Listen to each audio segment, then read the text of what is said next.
प्रथम और तृतीय विश्व युद्ध में कई देश भाग लिए और कई लोग मारे भी गए। इसी में से एक देश था सोवियत यूनियन, जिसे हम आज का रशिया भी कह सकते हैं। उस समय रशिया उभरता हुआ विश्व शक्ति था और वह सारे युद्ध जीतता जा रहा था, और इसके पीछे कारण था सोवियत यूनियन के सोल्जर्स। इन्हीं सोल्जर्स में एक थी ल्यूडमिला पावलीचेंको, जो कि सोवियत संघ के रेड आर्मी में स्नाइपर थी और जिसने 309 जर्मन सैनिकों को मार गिराया था। पूरा जर्मनी इस फीमेल स्नाइपर से डरता था और वो जर्मन इसे the Russian bitch from hell बुलाते थे। क्या थी इस फीमेल स्नाइपर की कहानी, जानेंगे आज की इस वीडियो में। नमस्कार, मेरा नाम है आयुष कुमार, देखते रहिए।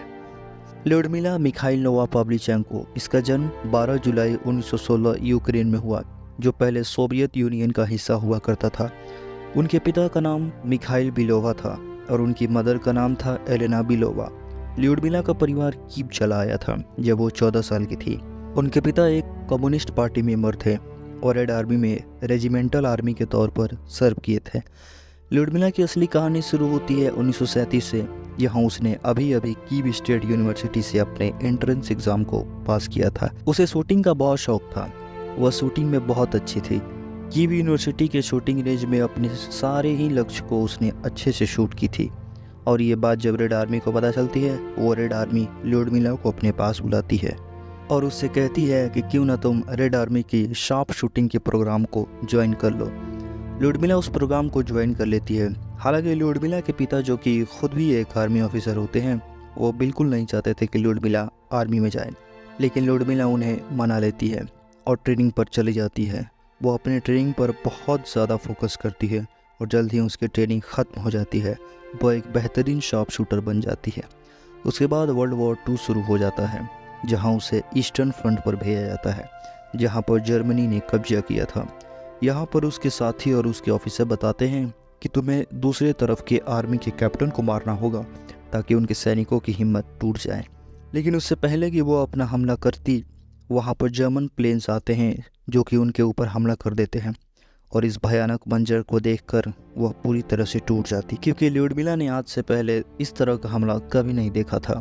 मगर जल्द ही वो अपने आप को संभालती है और अपने गन से कई जर्मन सैनिकों को मार गिराती है।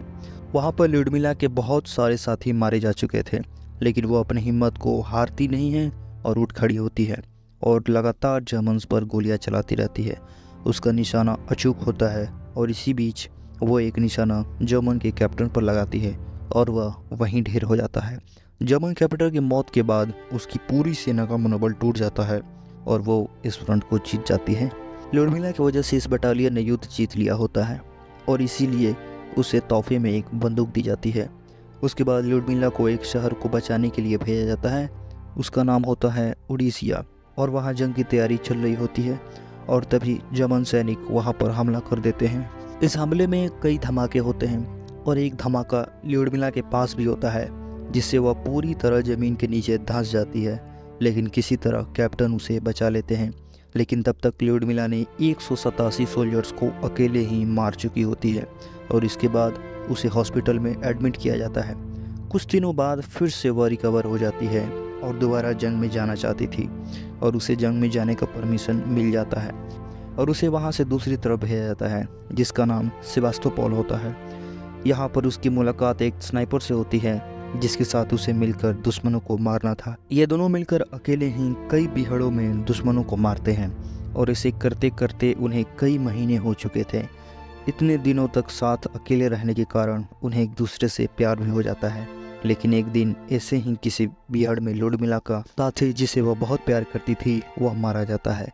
लेकिन ल्यूडमिला ने तब तक अपनी बहादुरी दिखाते हुए और 100 दुश्मन देशों के सैनिकों को मार चुकी होती है और उसने टोटल 287 सैनिकों को मार गिराया था। उसे उसके बहादुरी के लिए कई पुरस्कार और प्रमोशन भी मिलते हैं। द्वितीय विश्व युद्ध खत्म होने तक उसने 309 सैनिकों को मारा, जिसमें 36 स्नाइपर भी थे। जून 1942 में ल्यूडमिला के चेहरे पर मोर्टार के छर्रे लगे, तब वह घायल हो गई। सोवियत हाईकमान ने उसे पनडुब्बी के माध्यम से सेवास्तोपोल से निकालने का आदेश दिया। ल्यूडमिला ने लगभग 1 महीने अस्पताल में बिताया। अस्पताल से निकलने के बाद उसने स्नाइपर को ट्रेनिंग देने का काम किया। 1942 में द्वितीय विश्व युद्ध के अन्य सहयोगियों को नाजी जर्मनी के खिलाफ दूसरा मोर्चा खोलने के लिए सोवियत संघ के प्रयासों के तहत पावलीचेंको को प्रचार यात्रा के लिए कनाडा और यूएसए भेजा गया। जब उसने यूएसए का दौरा किया तो वह पहली सोवियत नागरिक बनी जिनका स्वागत अमेरिकन प्रेसिडेंट ने किया था। उसके बाद फर्स्ट लेडी ने पावलीचेंको को अमेरिका का दौरा करने के लिए आमंत्रित किया, जिसमें उन्होंने अग्रिम मोर्चे पर एक महिला सैनिक के रूप में अपने अनुभव बताए। जब युद्ध समाप्त हुआ तो पावलीचेंको ने कीव यूनिवर्सिटी से अपनी शिक्षा पूरी की और इतिहासकार के रूप में अपना करियर शुरू किया और 1945 से 1953 तक वह सोवियत नौसैनिक मुख्यालय में एक अनुसंधान सहायक थी। बाद में वह युद्ध के दिग्गजों की सोवियत समिति में सक्रिय रही। युद्ध में अपने पति की मृत्यु के कारण पावलीचेंको लगातार डिप्रेशन में रही। वह युद्ध के बाद के तनाव और शराब में पीड़ित थी और इसी कारण से उसकी मौत हो गई।